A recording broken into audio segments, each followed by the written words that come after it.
I have seen the best success when people are signing their own leases, living in their own homes, and choosing the providers that provide their supports and services. So we're going to have a focus on self-determination, or I should say a refocus and a re-energizing on those models, not only for people with intellectual and developmental disabilities, but also folks with mental health needs, substance use, and families that have children with serious emotional disturbance. So lots of focus in that area.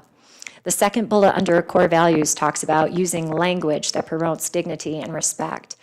This is another big one for me, and some people will say, language is language, words are just words, but I truly feel that there's power behind the way that we describe people. And I'm going to try to help at least start with our own staff and our own policies and our own forms, and moving away from clumping people with labels such as clients and the consumers and the recipients, and just to move towards everyday language so that when we are talking to the community about the people that we work with, they're viewed as people. And they're not viewed as something different than our everyday citizens and our neighbors. So you'll hear more about that. And for those of you who run agencies and work day to day, I'm going to encourage you to look at your own language in your agencies and your policies and procedures. And I know some have already done this years and years ago, and others probably have followed the state. And it's not lost on me that the state still uses the word consumer. But here in Oakland, we're going to stop using that word. And we're just going to refer to the people we serve, the folks we support, those we love, whatever comes naturally. So you'll hear a focus on language. And I think it's good because I think it lends, if we want the communities to be welcoming of the people we work with, we have to lead the way, and that they're just everyday people and they just want the same quality and basic things from life that the rest of us do. We are guided by the goals, the needs, and the desires of the people we serve, of course. So person-centered planning, by all means, will continue to be a high level of focus. I know we do good person-centered planning, but I know we can also do better person-centered planning. So I hope that we'll be able to offer training, inspiration, follow the lead of peers. And I think the peers are the group that I hold in high regard, because I believe there's nobody that can tell us what's working well for the system and not working well within our system, more so than those who have relied on our system. So I'm looking for the peers to guide us in promoting person-centered planning and in promoting this high, holding people in high regard with regard to dignity and respect. I just want to make sure everything we do holds people in the highest regard. We want to lead with integrity, accountability, and transparency. So I know we're going through some times of change, and some of the providers are, of course, involved in that. We are bringing in-house contracts and things that we had prior delegated to the core provider network. So that comes with a learning curve for all of us. We're learning about each other. We are learning what works well, communication. We're trying to develop tools to make sure that everybody's getting consistent information and everybody has consistent opportunity. So some of the things we have heard from providers on the front line is they're having to go through contract process with 5 different core provider agencies. They get audited by 5 different core provider agencies. The referral process is different. And we're trying to alleviate that by having all the contracts held in one spot. Same for the people being served. If they're looking to move, looking for roommates, looking for housing options, looking for somebody to help support them in employment, they have been limited by whichever core provider agency they were with. So we're hoping that the changes we're making are opening up opportunity, bringing consistency, while also bringing the efficiencies that we've heard, right? If you've been around at the state, there's no doubt that the state has put a spotlight on Oakland County in the past and said too many layers of administration, you're not efficient in your operations, everything is delegated. So we're trying to make some changes to bring that consistency, quicker access, more options, more availability, and less redundancy to everybody who's working here in Oakland County. The last bullet under core values I'll comment on is collaboration. I think one of the things we need to do is collaborate better with all stakeholders And the advocacy voice in particular, I mean, there's so many areas of advocacy, and certainly I wish I could say that our advocacy efforts won't be needed in the future, but I think time is now where the better we can collaborate, the more unified in our messaging, it's now. Particularly, I know the direct support staff shortage is an ongoing problem, and it doesn't matter whether you're running a supportive employment program, a day service program, you are a residential provider, you're a family looking for respite, you're self-directing, hearing the exact same message. Recruiting and keeping good quality workers is something that's hurting our service system. So as an advocacy effort, we are developing advocacy groups focused on the topics that are important to all people, and those are being developed right now. I can definitely tell you that the direct care situation, shortage, crisis, whatever you want to call it, has to be one of our priorities. I'm also going to be hosting listening sessions because I want to hear what the other priorities are. And Christine has work groups she's putting together exclusively based on your feedback and what you guys feel is important. And we want to wrap our advocacy with your advocacy so Oakland County speaks with one voice. So today, what we're hoping to do is share what our vision for the annual plan is. This would be, we have a 3-year strategic plan and a 1-year annual plan, saying in the next year, these are the steps we hope to take. Obviously, a lot of the steps we have to take are tied to our budget. I wish I could say we're getting more and more money from the state and it's going to flow and we're going to, I wish we were in times where it's always funny when we're in good budget times. Nobody knows we're in good budget times because I can't tell you in 25 years of service where I thought we were well funded or funded enough, but yet the dollars are going in the wrong direction. And our commitment is whatever service dollars we have available, we have to make sure that those dollars are directed to the best benefit of the people we serve, and that will continue to be our focus in the upcoming year and in the years to come. And I'm absolutely thrilled that I was selected to be the CEO of this fine organization, and that I will have more and more opportunity to interact with each of you stakeholders, regardless of your role, because I think there's no better county and there's nowhere that does better work than we do right here in Oakland County. So I'm really, really happy to be part of the team, and I appreciate your collaboration and look forward to continued partnerships with all of you. Thank you.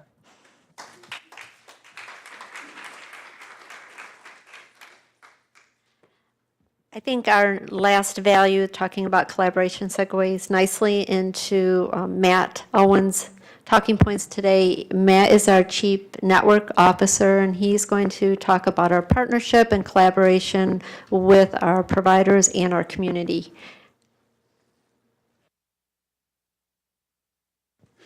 Good evening, everybody. Thanks for coming. Good to see you all here. I first started here on the net, and I thought, stole some of my talking points, and what am I going to talk about here? But then I realized the good thing about that is that there really should be some consistency and alignment in what we're talking about. You should be hearing the same message between what we're hearing from the executive director and what we're hearing about the provider network. And a lot of the things that Annette says about our overall vision in the organization ring true to what we're saying from each level of what we're doing within our system and within the plan year. So you're going to hear a lot of the same things from me. You're going to hear a lot of the same things built into the plan that gets discussed tonight. When we look at the strategic plan and we talk about this as a basic roadmap of what we're going to be doing over the next year, and we're going to be traveling together, looking at how we've built that and how that's come together from input from all of you, from persons served, and from looking at best practices. We know that this is the way that we're going to get to where we need to be in the next year. It really is a very exciting time. There's a lot of change that's happening right now, and I think I would encourage everyone to look at the change as an opportunity, because it really is. I think we're looking forward to the changes that are ahead of us, and we're planning for them mindfully, and we're planning for those changes with discussions and input and feedback from each of the folks that we can get involvement from, the providers that come to the meetings and the forums, the persons serving, the families that come and talk to us. So we can do that as intentful and as mindful as we can, so we can take advantage of the opportunities that are there within the change. And there are many. As we do move forward and we look at these changes, we want to make sure that you understand that we're going to be doing this with transparency. That's something you heard earlier, and that is very important. Whether we're looking at our finances, whether you're looking at our decisions around what we're going to be doing, the processes involved, we want to be very transparent. We want to be looking for increasing choice, opportunity for persons served. That's some of the key reasons of some of the things that we've been doing lately with the contracts and bringing those in directly. When we're looking at those changes as well, we're looking at increasing opportunities for providers. We have some exciting things going forward. We've been working on multiple models with incentive-based, performance-based contracting.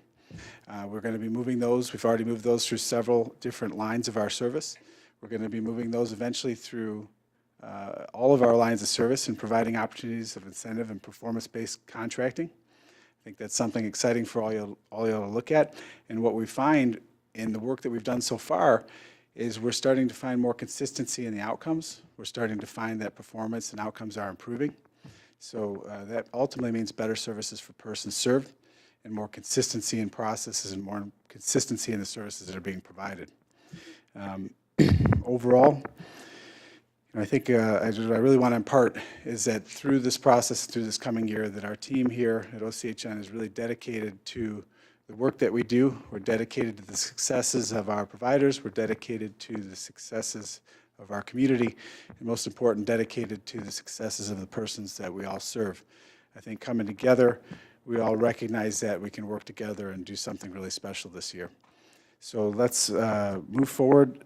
We're going to follow this roadmap. I think this is a great annual plan. It's been put together by the team, and we'll look forward to a great year here and partnership.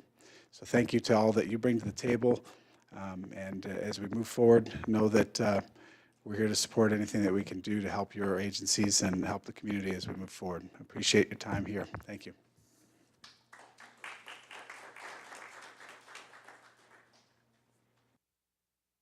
I know anytime that I attend a forum and we're talking about new plans, there's always a lot of discussion about the time put into the plan itself. And I just want to share that I think what's unique about the plans we put together is the thoughtfulness.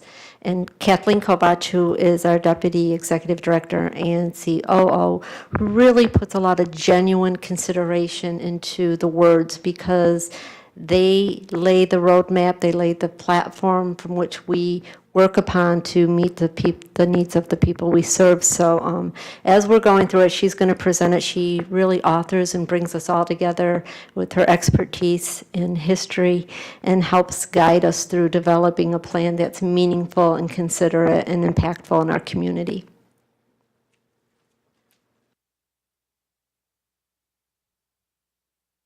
Thank you and good afternoon. I want to talk a bit about our principles and practices. I used to say where policy leads, practice follows, but I know even more than that, a guiding set of principles is extremely important to the work that we mutually do. And we do have a set of principles and practices, and Annette talked a little earlier about some of them. Certainly we're grounded in person-centered planning, family-centered planning, and self-determination. But along with that comes a lifespan expectancy. So we look at prevention, treatment, and wellness services and supports from the time a person is born, from infancy to older adults. And I do know that in listening to people this year, there was a greater emphasis on older people, the aging of the community, the fact that the people that we support have their own unique issues and service and support needs beyond the general public. So we'll take that into consideration going forward. We are a recovery-oriented system, and recovery is a word that's used for both people with mental health concerns as well as substance use disorders. And so we honor and respect both population groups in the recovery approaches. We do believe in resilient families. That has long been a standard principle around family-centered practices and guidances. Trauma-informed systems, not only work culture, systems culture, but treatment has emerged more and more over the years, and we embraced the trauma-informed approaches probably 5 or 6 years ago.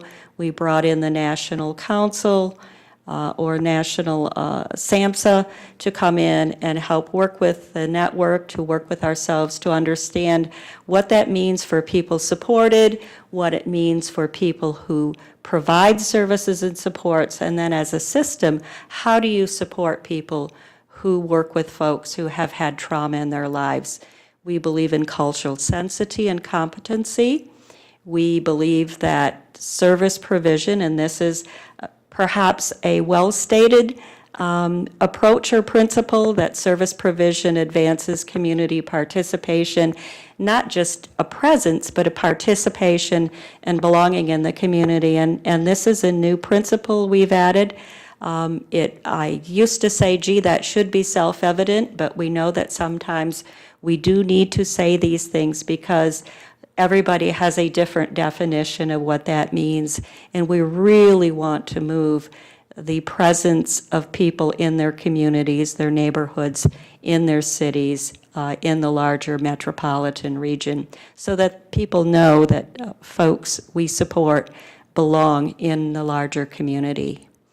Community engagement and collaboration, Annette talked about that, Matt talked about that. That's extremely important, not only inside of our service delivery system, but certainly, again, with the larger community. We do not exist in a vacuum. We should not exist in a vacuum, and everything we do should think about how do we connect with a larger community, whether it's with funding, with our own human resources, with collaborative work that we can do with our partners, both public and private. And finally, we believe in fiscal responsibility and what I like to term the wise use of public funds. Many of us know that we come under criticism for being a quasi-governmental agency, and the funding that flows through to the provider network comes from the government. A lot of people like to say it's a broken system. We know that we do a lot of fine work, but it still remains our responsibility to be business-wise in the work that we do. Again, there was previous discussion about input from the people we support, family members, advocacy groups, provider network, people who work inside of this building, and our public at large. And so we had a wide variety of sessions, whether it was public forum, survey responses. I know I met with a lot of organizations face-to-face and committees at this organization to garner input. We did get a strategic plan developed. It is a 3-year strategic plan. It was approved last month by our board, and that strategic plan sets the framework for the annual plan. So technically, FY19 annual plan and budget is the first annual plan that sits inside the 3-year strategic plan. So again, strategic priorities that were identified are in bullet point. I won't go through all of them. I'll sort of follow the format of the document. The first bullet point is administration and operations, and certainly, again, that is the nod to being business-wise and effective and efficient management of finances and human resources. Under this particular goal area is accreditation, and I think many of you know that we have now worked multiple years to become accredited by the National Committee for Quality Assurance. So we expect to achieve that accreditation next year or within the 12 months. I might say that the annual plan may seem self-evident, but really these goals and objectives are, the objectives in particular, are something that we hope to accomplish within the next 12 months. So they are measurable goals and objectives. Value-based contracting is the next goal area. Many of you have heard us talk about moving towards service models and funding of service models with expected outcomes. That sits inside the definition of value-based contracting. We want to transition the remaining provider contracts or population groups to performance-based contracting, and for those that we have already done, we will continue to tweak that. So we're looking at those contracts, those outcomes for continuous quality improvement and refinement. Matt talked a little bit about the provider network development and management objective. During this fiscal year, there will be an RFP, a request for proposal, for the core provider organization. So we call that a reprocurement of that particular part of our network. That's expected to be let early next year.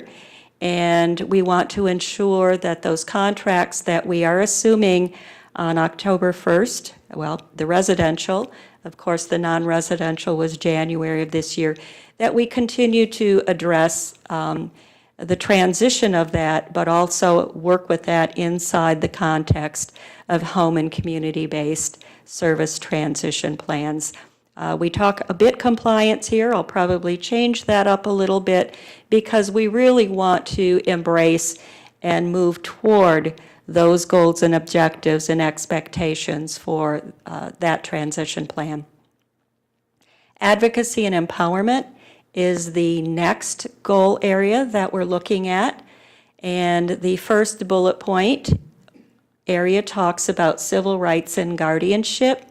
And what we want to do this year is increase the number of people who are supported through what is termed supported decision-making as an option to guardianship. And so we do have an existing work group. Many of the people we support are part of that group. I certainly would invite any of you to join that group. Please contact us if you'd like to. It's a very active group, and I must say it has already had impact at the state level in terms of their input, probably because the Protection and Advocacy, the statewide agency, is part of that group. Community education continues to be very important. Many of you know we have a very active advocacy work group at the local level, and it's tied to folks at the state level, so we'll continue to advocate on those issues that are specific to our organization and the people we support. So we garner input as to what's important to people and what we need to advocate about and how we advocate. The second objective in this area is new, and it also gives a nod to Annette's discussion about promoting people first language. We're going to develop and launch what is called hashtag Less Labels, More Respect. It's an anti-stigma initiative, and more to come on that. Peer supports and services remain very important to this organization. We have, over the years, increased the number of peer groups who represent folks receiving services. We started with peer specialists, peer mentors. We moved into youth guides, parent guides, and recovery coaches. So we have a lot of people representing folks across the group, and now we're getting specific to health and wellness. There are some folks we support who've said, yes, I want to be a peer, but I also want to work with somebody who may have diabetes to help them in their health care issues in that case, in that particular area. The second objective talks about recovery coaches. We do expect to launch Project Assert. It is a pilot project where peers will be in hospital emergency rooms, those emergency departments where there's a high volume of individuals who have substance use disorder and are in need of services. Person-centered planning, family-centered planning will continue to be involved in that. We know that there has been a lag in the use of or availability of independent facilitators, so that becomes an objective this year to reemphasize that. And we also know that the department did hire somebody specifically to address person-centered planning, family-centered planning, and self-determination, and we intend to be very actively involved in those work groups to ensure that there's a statewide consistency of training that's developed around not only person-centered planning, but self-determination.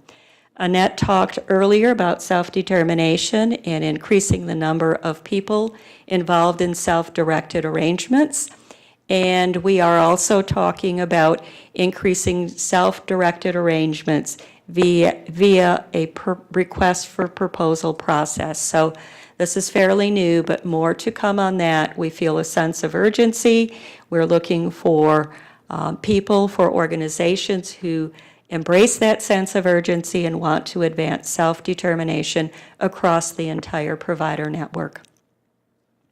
Relative to services and provider choices, this talks about our existing provider directory. We know that there's additional work that needs to be done with that, so we will complete any updates that are necessary. We'll link the provider directory to the website. We do have information on the website already, and we'll ensure that the provider organizations include that information.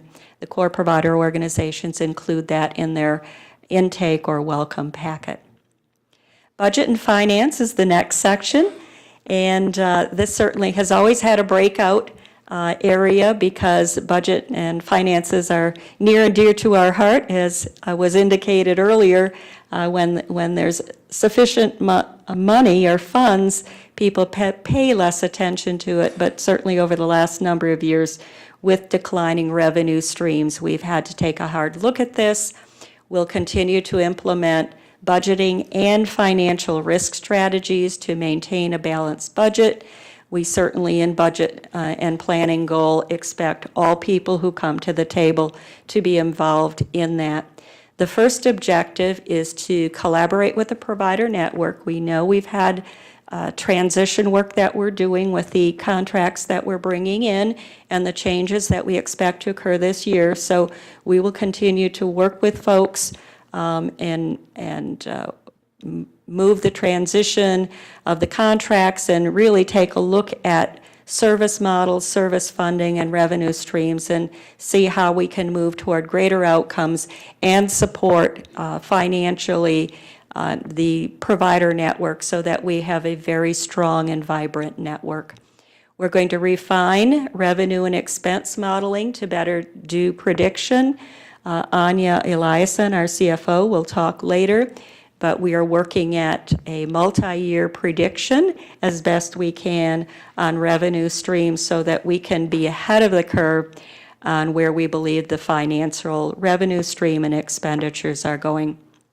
And finally, in this area, we will complete and implement, and I say as needed, because there is a piece of the annual financial risk plan that talks about what we will do specifically if there's a need because of revenue shortfalls or other issues that may be unexpected in our financial situation. Funding strategy continues to focus on alternative funding strategies or new service models. We have two objectives, one specific to people with intellectual and developmental disabilities, and the other service model relative to the substance use population. And we expect that to be developed and implemented this year. And again, we will review and refine existing service models. And please know that as we've gone forward with those, we do come back and meet with providers, talk about what's working, what isn't working, making sure that we're all on the same sheet of music with our data and funding information so that we can talk about a better way or an improved way to refine the service models. Provider funding talks about compensation for direct care staff. That remains a focus of ours. And Anya will talk a little more about the funding in that area. But we, again, will work with provider organizations for consistent, fair, and equitable funding of the population served. We'll advocate for the funding in terms of funding advocacy. We will advocate at the state level. And I think it's important for you to know that Anya Eliason, our CFO, sits at the rate-setting meeting and a number of financial work groups and always advocates for what is the appropriate service model, and then how do we fund that. And believe me, what we're trying to do here, if you've missed this point, is really come to a consistent approach on funding outcomes so that we can go to the state and indicate to them, this is the best practice model. This is what works for people, and we have a data-driven approach, a financial approach that lets the department, lets the legislature know that we believe this is the way it should be funded. This is the level of funding that's needed to get the outcomes. And Anya does continue to work with the actuarial, Milliman. Many of you have heard of that organization. There is an actuarial involved in all of this rate setting, and there's a lot of education of that organization that needs to occur to talk about appropriate rates. Health and wellness continues to be important to us, and integrated healthcare is an approach that we have been in the middle of, the triple aim of healthcare reform. Many of you have heard that. That's improved outcomes for people, the improved healthcare experience for people, and it also talks about lowering costs. So when they say healthcare, it's not just physical healthcare, it's the whole person healthcare that we're talking about. So this organization has what's called care coordination, and we will continue to be involved in that on a number of different levels. We do participate at the statewide level on what is called the Medicaid Health Plan and Prepaid Inpatient Health Plan work group. And that work group actually talks about how we have a risk stratification of people we mutually serve, where we identify people with high needs. We are expected by our contract, our prepaid inpatient health care contract, that PIHP contract, that we will meet monthly with the Medicaid health plans, and we will see improved outcomes on the people we mutually share. And there are expected measures and there are incentives around that initiative. We will also explore collaborative efforts with the local FQHC, Federally Qualified Health Center, which is Oakland Integrated Health Network.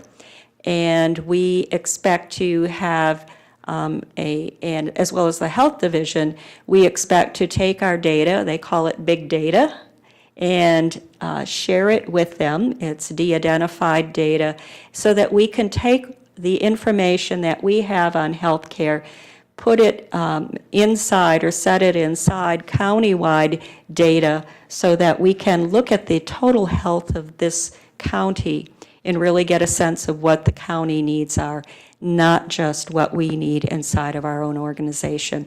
Again, that's that collaborative effort. Emergency departments and hospital visits continue to be in the forefront. We do participate, again, at statewide and regional work groups. I won't go through all these names. There are a number of work groups that have been listed, but the intent is to create greater standard consistency in standards and practices. So this is something we're looking at, again, at a statewide level to make sure that these hard issues that we've all been grappling with get some momentum and move toward resolution. Objective 2 in this area talks about telepsychiatry, and there's a discussion of having telepsychiatry at the crisis center, OASIS, to engage at least one emergency department. So this, again, is some of the technology innovations, although I'm not sure psychiatry or telehealth is that innovative anymore. We're seeing more and more that people are implementing it, and quite frankly, the federal government is now funding that approach. In terms of population health management, we'll continue to use data analytics. I talked about that earlier. We do have claims data that we can look at, so we look at that to analyze it and decide, what we need to do in terms of policies and procedures for people who are at high risk and in need of enhanced care coordination. And again, we do complex case management. We've launched that in the last year or two, and we use what are called HEDIS measures.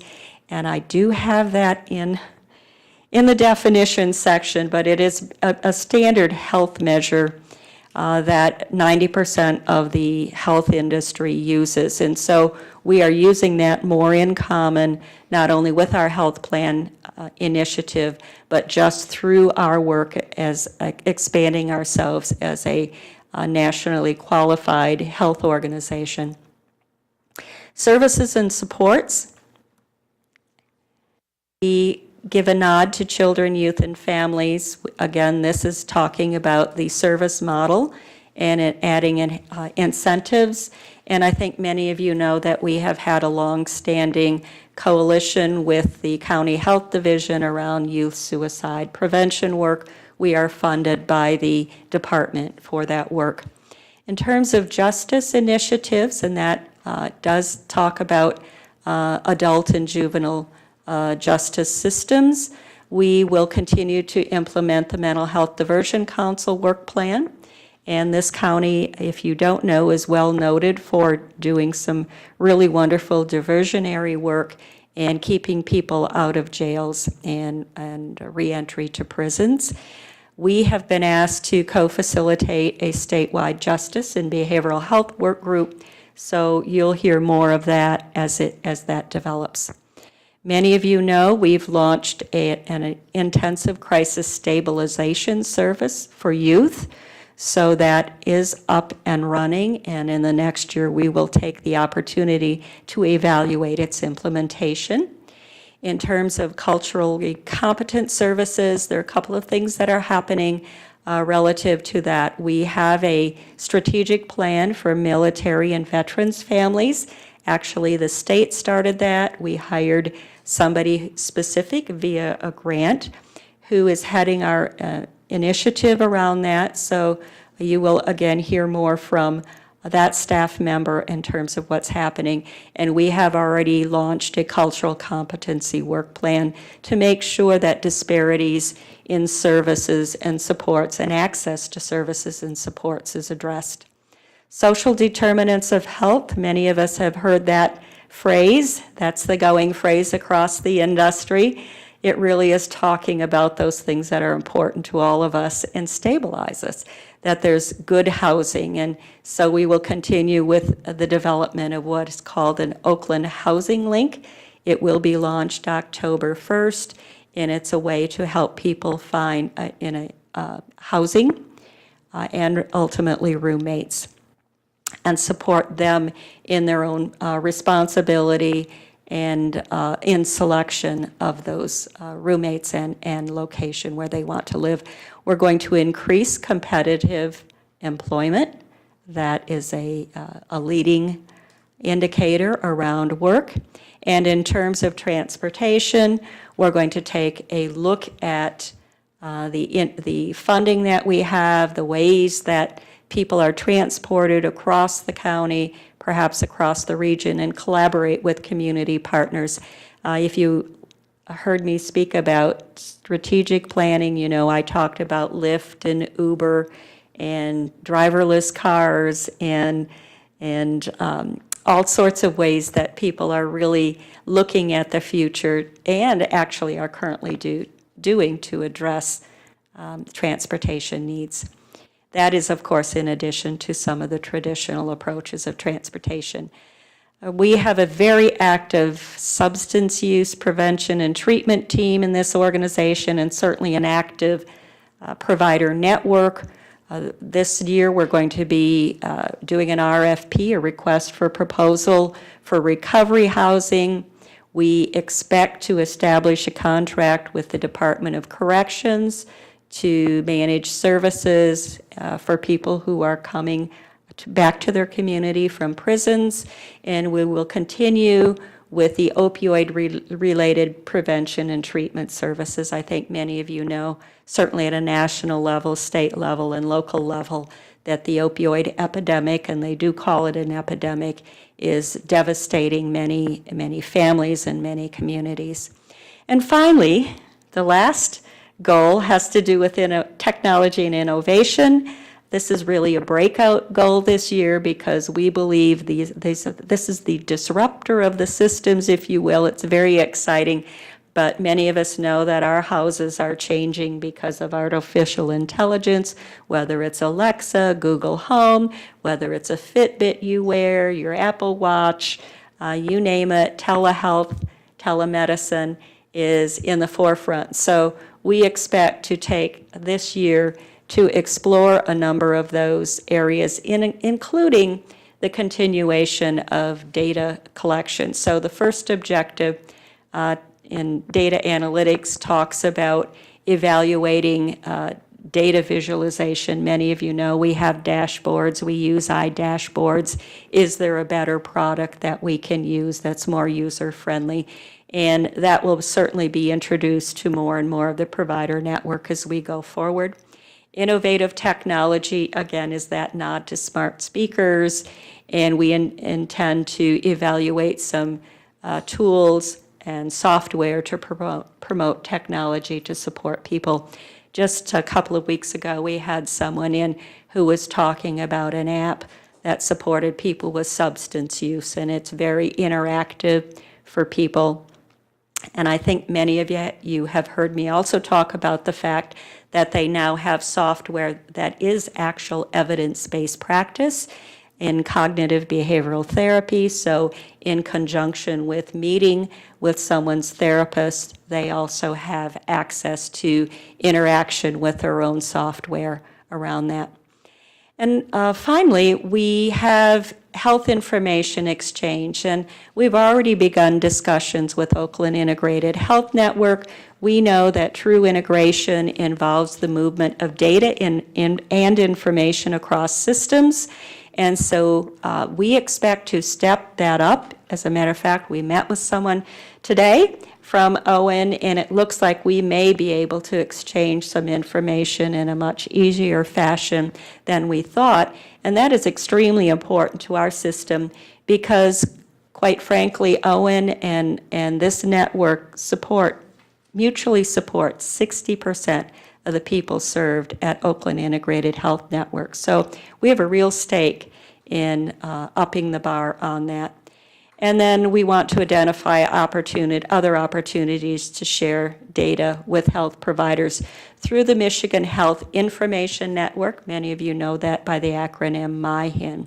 So more to come on technology, and I guess I will appeal to all of you before I leave the podium and turn this over to Anya to talk about budgeting. I will go back and appeal to you that if you see technology being used in ways that you think would be beneficial to people supported, or to you, if you're receiving services, then that you please let us know, because everything is on the table right now.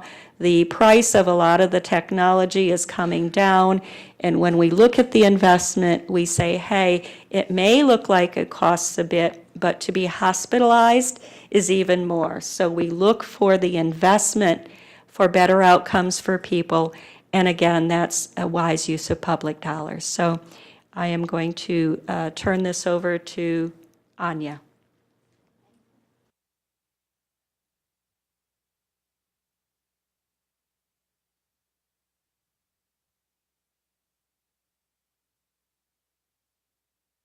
Good afternoon. I'm going to have us go ahead and start on page 12. Page 12 gives an overview of the budget and finance narrative, kind of some of the challenges we've had over the last year and going forward into fiscal year 19. It also starts to go into fund source background information. I'm not going to read all of that to you. I'm just going to highlight some of the areas that we are currently working through. As many of you are aware, we have had challenges over the past several years with Medicaid revenue and the continued reduction of Medicaid revenue. Due to several different things. We went through a process of rebasing that shifted money around the state in order to come to a place where it was considered equitable across the state. We have also seen with the recovery of the economy, we have seen our eligibility go down consistently, and that has an impact on our Medicaid revenue. And finally, one of the material things that we've been dealing with over the past couple of years is what we're calling the DAB migration.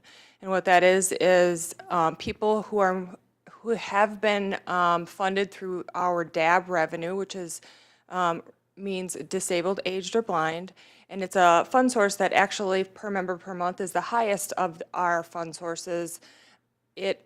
People have migrated from that population to Healthy Michigan. So we're talking about a difference of about $230 between the two. So Healthy Michigan funds at about $35 per person per month, whereas a person who receives DAB funding is about $264 per member per month.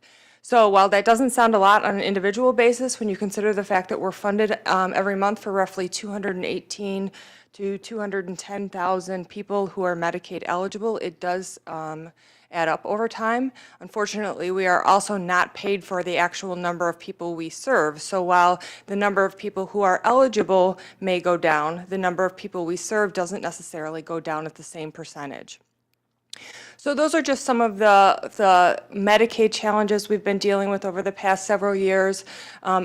The department did make an adjustment in late fiscal year 18 to increase the appropriation that we received by $60 million across the entire state for the DAB eligibility issue. So we were able to see roughly $6 million in fiscal year 18 come to our budget in particular, and we will see that again in fiscal year 19.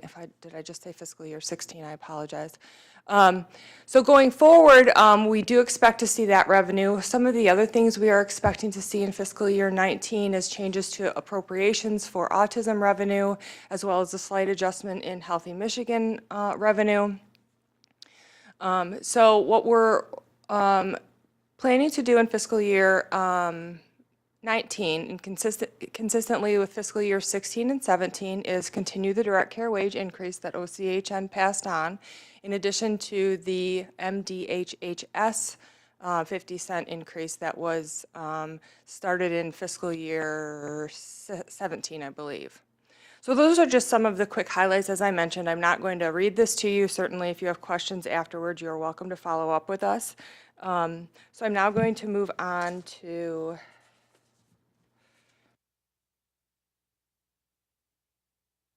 page 16, which has our initial budget on it. Those of you who have heard me speak about this before, we present this in several different ways. We present this as an initial budget like this, but then we also present it as a fund source split, because what happens is when we present it in an initial budget like this, it doesn't give you the understanding of the limitations we have for different fund sources. So I'll walk through this in just a little bit in general, and then talk a little bit about the fund source splits and how that impacts the way we budget and some of the spending that we are working through adjusting. So if you look at Medicaid revenues, you can see it's up to $284 million in this particular year. Now that makes an assumption of several different things. We don't actually have fiscal year 19 rates from the department yet. So this is an assumption that we get similar percentages that we have historically compared to the rest of the state. In addition to that, the department will be readjusting the distribution across all PIHPs based on the treatment prevalence and what they call morbidity, so it's service need level of each PIHP. That will be happening after the first quarter. So the revenue that you're looking at there makes an assumption of consistent distribution for Oakland County as we have been seeing since fiscal year 16. So we're watching that really closely right now to make sure that the department has the data necessary in order to reflect the population that we are in fact serving. There was a bit of a hiccup there in fiscal year 18 when they tried to do that, so we have been focusing on that significantly for the past several months to make sure they had all the data necessary to represent the population being served here in Oakland County. Moving down to state revenue, that's going to stay consistent. There was several years ago a reallocation formulary developed for the distribution of general fund, which would ultimately have Oakland losing roughly $2.5 million. That was intended to be started this fiscal year. However, there was an appropriation added to the budget that held harmless those of us who were planned to lose money. We were intended to lose roughly $500,000 in this fiscal year. We will be held harmless in this fiscal year and we'll see what happens going forward. Next year, it would be $1 million, so it will be $100,000 each fiscal year till we reach the methodology that has been agreed upon. Moving down to county match, that has been consistent since we became an authority, is roughly $9.6 million. And then other revenue, you see, the only one that is materially changing there is the grant section that does have about $1 million increase, and that I'll talk a little bit about later, is a new grant that we have.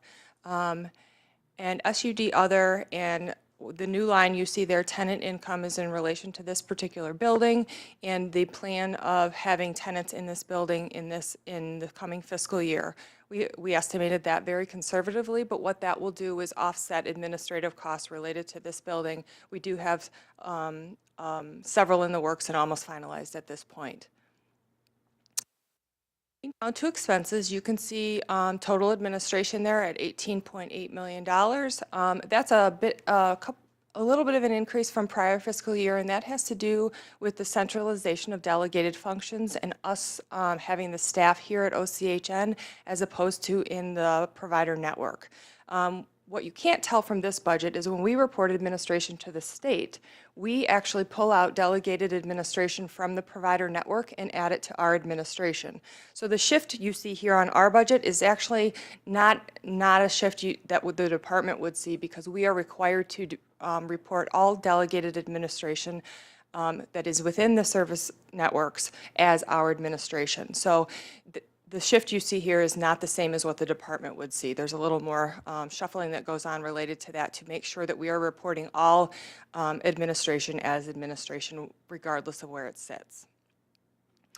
Moving down to program and other expenses, you can see none of those materially change in total, other than to say we do have some estimates for adjustments related to service models, and I'll get into where we can talk about those in our 3-year funding plan that is in a couple of pages. That gives me a little better way to talk through some of the changes that you'll see in that. But you can see right there, total expenses is roughly $325 million. And this still has us at a $2.8 million deficit. Many of you may know that we had a pretty material deficit planned for fiscal year 18, and that had to do with the changes in revenue that we've seen over the past couple of years. So our intent was to really do a planful use of reserves, and that's what we've been doing over the last fiscal year. We will continue to do that to some degree in fiscal year 19, and in a very small amount in fiscal year 20, should revenue remain consistent as what we're projecting at this point. If we jumped over to the fund source document, which is the next page, that gives me a little better way to talk through some of those things. Because Medicaid has so many restrictions and guidelines that it comes with, there are very limited amounts of things that it can be used for. So when we receive Medicaid, whether it's specialty Medicaid for behavioral health services, Medicaid for substance use disorders, autism, or Healthy Michigan, we have restrictions on how and on what they can be used for. So what we try to do here is give you an idea of the fund sources that can be commingled and what the revenue is versus the expense for those particular fund sources. Because if you group them all together, it doesn't give you an understanding of the outcome, because you can't necessarily commingle all of those different funds. So what you're looking at there is Medicaid revenue with an overall deficit of $8.7 million, just about $8.8 million. That's a significant decrease to the deficit that we saw in fiscal year 18. This is us working through the transition of consistency in rates and centralization of delegated functions, as well as making sure that we're paying for outcomes that are ultimately saving money in the long run and providing outcomes for persons served. Moving down to other mental health, you see there. So these particular fund sources have a little more flexibility when we talk about general fund and local revenue. So general fund can be used still for behavioral health and those types of services. However, it's a little more flexible than Medicaid. It doesn't have the same rules and regulations, so we can use general fund to offset Medicaid expenses. The other one you see there is local revenue, which is one that revenue source that comes directly from the county and has the least amount of restrictions attached to it. And then the reason we have children's waiver and SED waiver in this category is because typically we overspend and have to supplement that. So we use general fund and local to do that. So that's why you see those in those categories. We have never had a situation really where we have excess. What you see right there is us covering those two particular areas with general fund money in order to make sure that we provide those services to those populations. Grants is listed under this category. If there were a loss in grants, it would have to come from local. And the other one you see here is non-MDHHS. And what that particular category is our partnership with OIN, which is the Oakland Integrated Health Network, and the FQHC that we have co-located sites within the county with them. So in total, we have a surplus of those particular fund sources of roughly $3.8 million, and we can use those fund sources to supplement the Medicaid loss. And then moving down to substance use disorders, you can see this is non-Medicaid substance use fund sources. So this is what we call PA2, which is a liquor and convention tax. So it's essentially comes from taxes that are placed on liquor and taxes from the development of Cobo Hall. The Tri-County area here receives the highest amount of PA2 funding, so we are fortunate to have that come into our budget each year. It does have restrictions, not quite as stringent as Medicaid, but does have restrictions that it has to be used on service or prevention. It cannot be used for administration.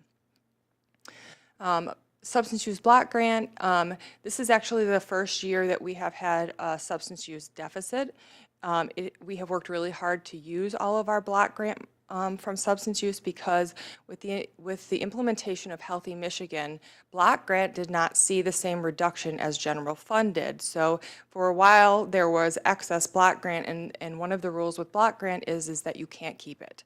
If you don't use it, you have to send it back. Well, we don't like to send money back, so we've worked really hard to make sure we utilize all block grant money in providing services to Oakland County. And so what we will do is we are able to supplement block grant with PA2 money, so that's what we will do in order to offset that deficit.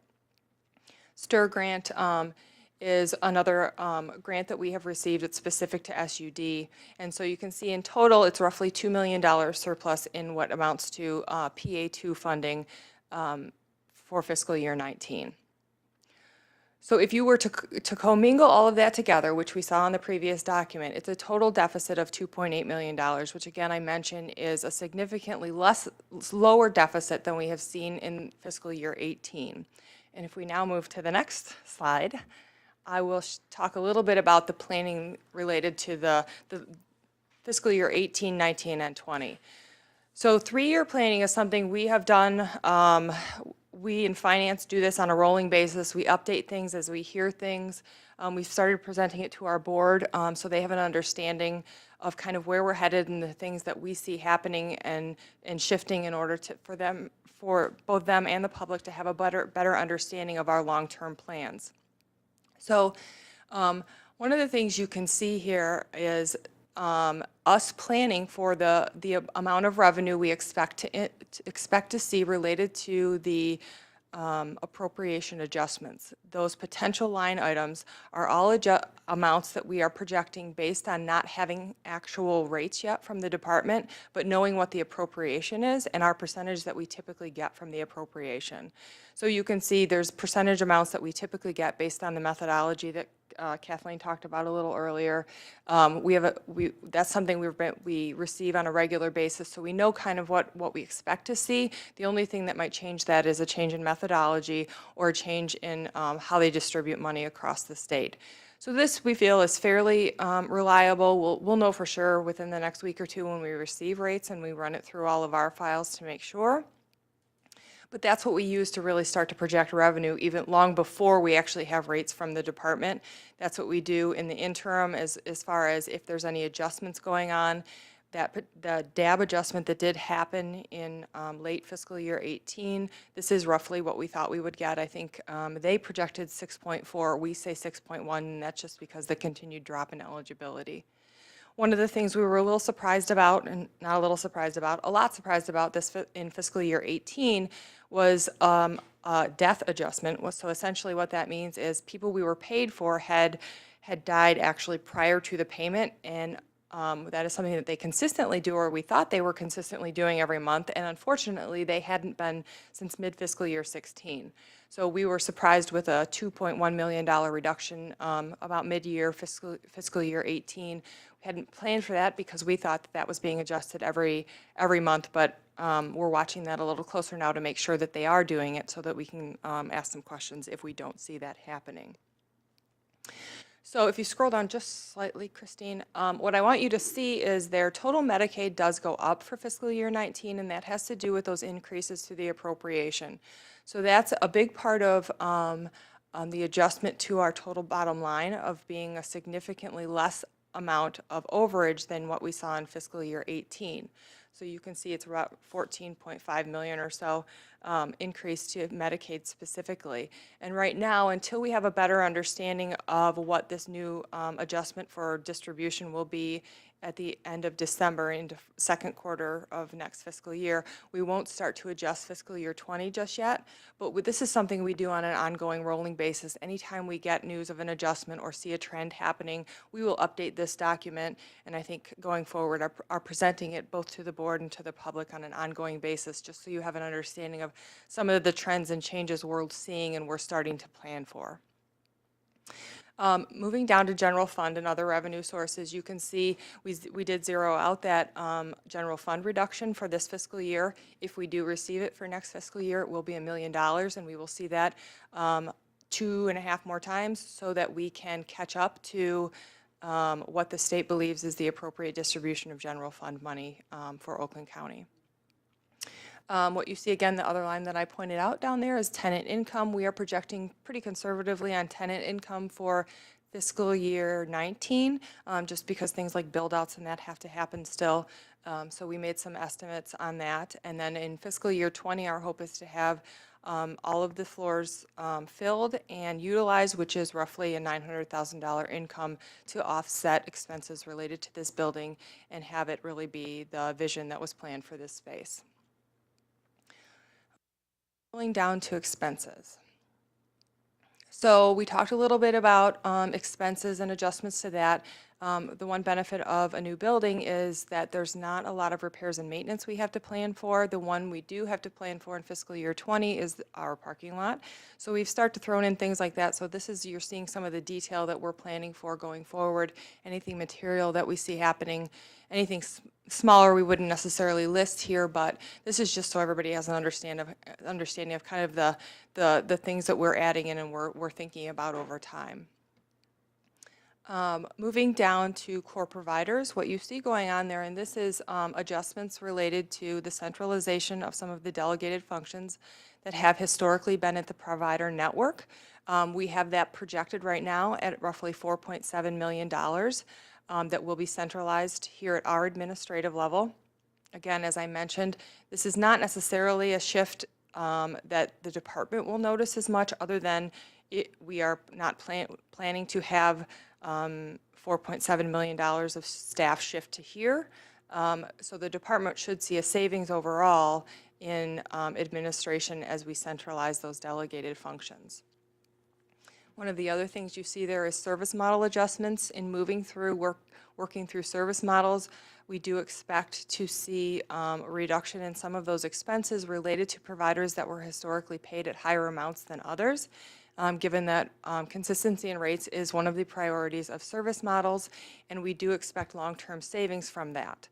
One of the things we do expect to also see for outcomes-based contracting is a reduction in hospitalization, as well as more people being employed and ultimately people needing less service because of the outcomes that they're receiving through service models. Moving through some of those, I'm going to jump down to the direct care wage increases. Those are the ones I talked about. It is our intent, assuming the board approves, to continue the OCHN initiated direct care wage increase. And to my knowledge, the department has included that in the fiscal year 19 budget, and my assumption is they will continue that going forward. It is always our hope to continue to redirect money to that area, and as you can see, as we work through closer to a balanced budget, we will reassess our availability to do that. So what I want to point out to you is our long-term planning shows the continued deficit continuing to be reduced. So we are again planning in fiscal year 19 to do a planful use of reserves in order to allow time for the networks to adjust to the change in revenue and the change in service model delivery, and also the centralization of some of the delegated functions. So the only other thing that I wanted to make sure I mentioned, typically I always have charts in here that talks a little bit about, you can see based on revenue and expense, the areas at which we spend money and receive money by pie charts. So those are included in the annual plan, as well as the reserve fund chart is included in there on page 21. The only other area that I will briefly cover is the service network related to contracting. We have a page in here, I apologize, Christine, I don't have that one marked, related to the structure of the contract, which has historically had boilerplate contract language and then attachments. That's remaining consistent. We do not have any planned changes for the structure of those contracts. And then finally, the fiscal year 19 grants, which is on page 25. The majority of these are continuation grants. You can see there's a lot of them, and a lot of them cover staff positions here at our administrative building. In addition to that, the newest grant that we are receiving that I mentioned before is what we're calling the Clubhouse Grant. And what that is it's a grant intended to help those persons receiving services that were primarily receiving Clubhouse services, and because of the general fund reductions, we're no longer able to receive those services at clubhouses. So that grant is really intended to re-engage those people and provide services at a clubhouse for them so that they can continue to be clubhouse members. That is what I have.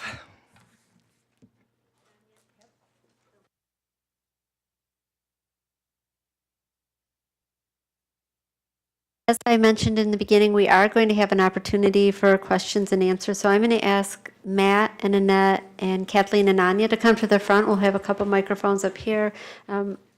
Suzanne and Emily and I will be in the audience to bring a microphone to you if you have any questions.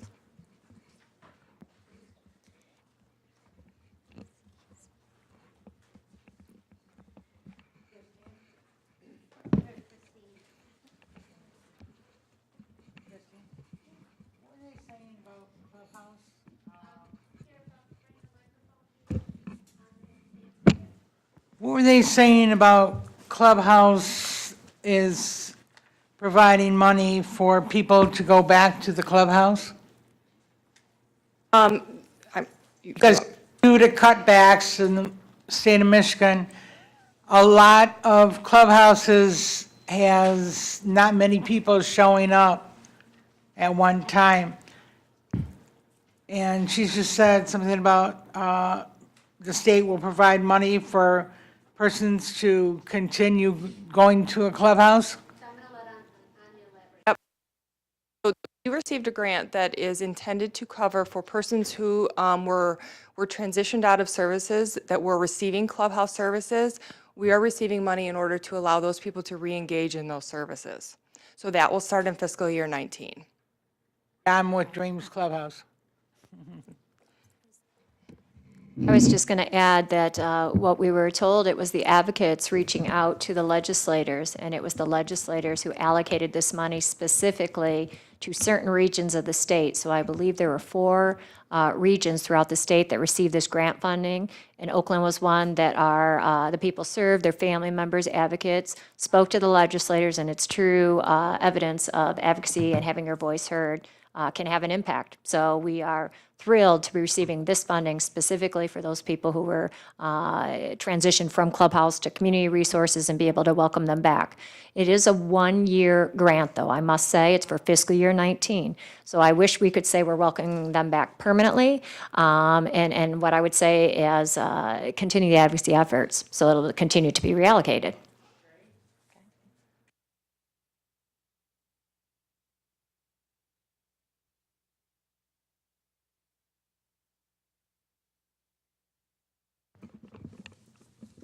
The $2 billion deficit, where does that money come from?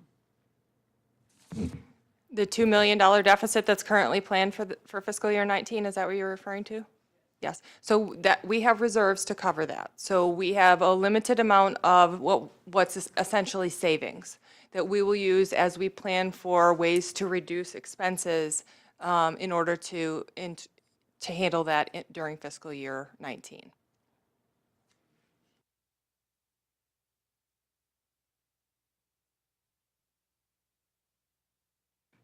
Thank you.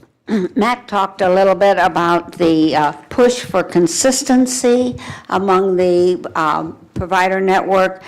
And I just want to be sure that in pushing for consistency, we're not negating the opportunity to plan responsive services to individuals according to their needs and wishes in their individual plan of service. So we're not talking about consistency about, you know, you come to this provider and you get this pot, or that it more is designed to respond to the individual. Yeah, everything is still based off of person-centered planning and individual's plan of service. And when I say consistency in service, I'm speaking about more so around experience, around access, for example, experience around through the service models, looking at consistency and outcomes, where if one person goes to one core provider, they can expect to get a good quality of service as they would if they went to another provider. And that we can see some of the trends in the outcomes from provider to be pretty similar, that they're reaching certain standards at similar levels, where one provider isn't hitting 35% of the standard and the other one is hitting 70. You know, we want to try to hit targets where they're all performing consistently. But certainly everything ties to person-centered planning and individual process.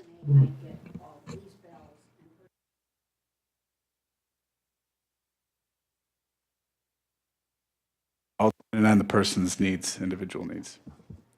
Are there any other questions?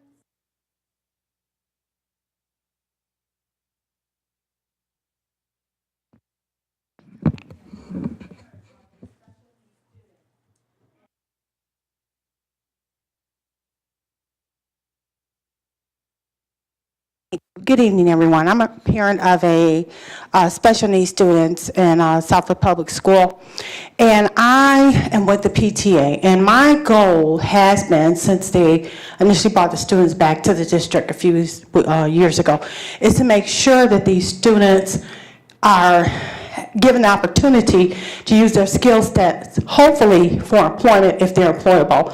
What I have noticed is with these community service programs, that they are not interacting with the school to come and work with the teachers so that they can in fact have a realistic center-based person planning. So I'm excited about that model that you're talking about putting in place to equate their progress with what they're actually doing. So I'm excited about that.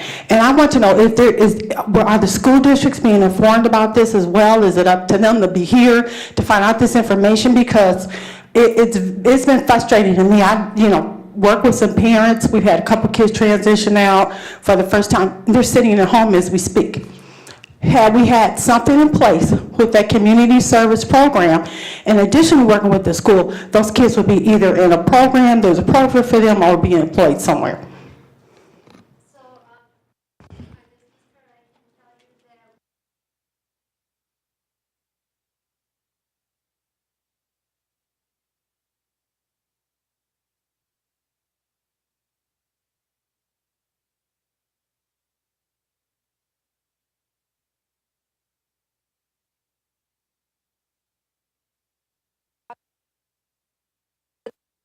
I was also going to add that we have applied to try and get some grant funding specifically focused on aiding youth in transition to make sure they have a smooth transition, make sure they're aware of the employment outcomes, what we want to support, both with regard to living arrangements and what people do during the day. So we're keeping our fingers crossed that we'll get that grant through the GD Council so we could put some extra resources in that transition process for those students. So my question's about one of the comments, or one of the sections on slide 9, social determinants of health. And there's a section in there, one of the goals on employment. Can you talk to that a little more? Because what it says isn't, I can't follow it. It says increase household income through competitive employment, supported employment and educational achievement. That would be the goal area. The objective would be to have people competitively employed. So everyone knows that if you have a job, your household income increases, you're able to purchase a house, you're able to engage in the community, and that really is what the general social determinants of health are all about. So there's the goal of people, the actual objective in that area is to have people competitively employed. That doesn't mean that people don't have supported employment, they don't have volunteer opportunities. We want people to have that. But what we are going to measure this year is competitive employment.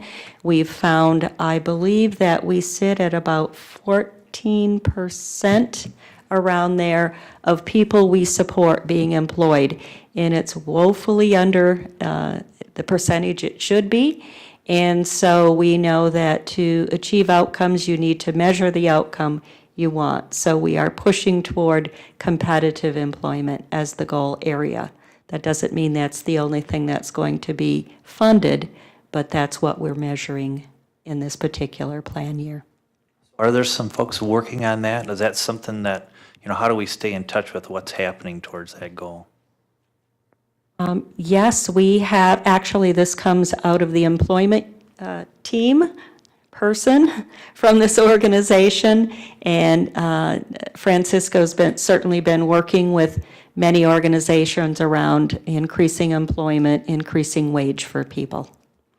So if you're unaware of that, we will certainly get you that information. And we have regular updates on, or presentations to the board on this particular objective and any objective in this annual plan. I was going to You're say, welcome. so the September 25th board meeting, it is one of the agenda items to focus on employment, what our current data is, what initiatives we have in place. And as Kathleen said, some people think that means independent employment. I mean, we are talking about how our supports and services can support people in finding jobs and being successful in maintaining jobs. But we'll also be sharing data about moving from facility-based services to community-based services, because we feel that's a good step too. Having people be active in their community and how they're spending their day, and skill building. So at our board meeting, we'll be having lots more discussion on that very topic, September 25th.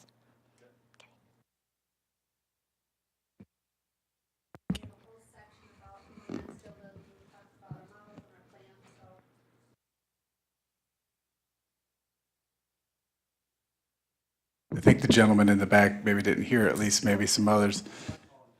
Okay. To repeat, on our website, this information is detailed as well and can be found. www.oakland, OAKLAND,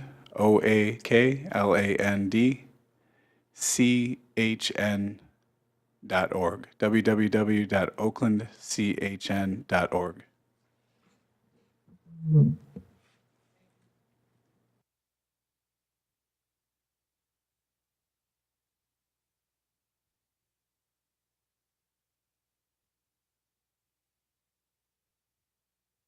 We appreciate everybody coming out. We had such a good turnout. I know we also have people watching online, and we look forward to the year to come, initiating these changes, keeping the service system moving forward, and looking forward to your partnership to help advance outcomes for those we serve. So thank you to everybody who showed up tonight.